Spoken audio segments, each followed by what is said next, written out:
Vancouver. Reuters. 20 nations agreed on Tuesday to consider tougher sanctions to press North Korea to give up its nuclear weapons, and U.S. Secretary of State Rex Tillerson warned Pyongyang it could trigger a military response if it did not choose negotiations.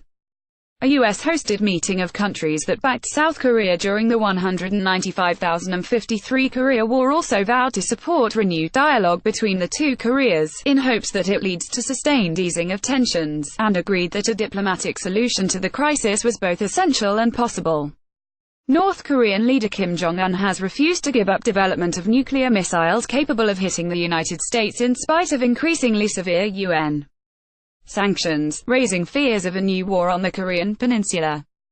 The United States and Canada co-hosted a day-long meeting in Vancouver to discuss ways to increase pressure on Kim. U.S. officials have reported a debate within the Trump administration over whether to give more active consideration to military options, such as a preemptive strike on a North Korean nuclear and missile site.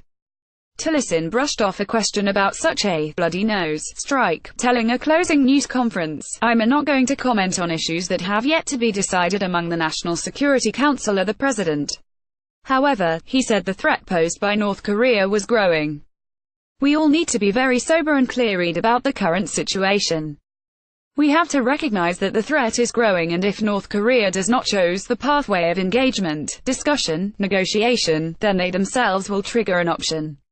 Tillerson said, "Our approach is, in terms of having North Korea chose the correct step, is to present them with what is the best option. Talks are the best option, that when they look at the military situation, that's not a good outcome for them. It is time to talk, but they have to take the step to say they want to talk." The Vancouver meeting pledged to ensure that UN sanctions already in place were fully implemented, and the participants said in a joint statement they agreed to consider and take steps to impose unilateral sanctions and further diplomatic actions that go beyond those required by UN Security Council resolutions. They gave no details. Tillerson said all countries needed to work together to improve interdiction of ships attempting to skirt sanctions, and said there must be new consequences for North Korea whenever new aggression occurs. He said the meeting had agreed that China and Russia, which did not attend the Vancouver talks, must fully implement UN sanctions. Japan's Minister of Foreign Affairs Taro Kono, Canada's Minister of Foreign Affairs Chrystia Freeland, U.S. Secretary of State Rex Tillerson, and South Korean Minister of Foreign Affairs Kang Kyung-or posed for a photo during the foreign ministers' meeting on security and stability on the Korean peninsula in Vancouver, British Columbia, Canada, January 16, 2018. Reuters. Nelmzu.s. Officials say discussion of a military strike option has lost some momentum since North and South Korea held formal talks for the first time in 2 years this month, and Pyongyang said it would send athletes to the Winter Olympics that South Korea will host next month.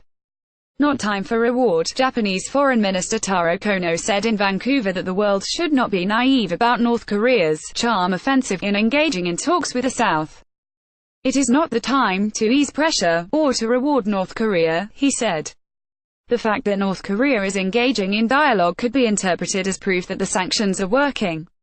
South Korean Foreign Minister Kang Kyung-or said she hoped the dialogue would continue well beyond the Olympics, but stressed that existing sanctions must be applied more rigorously.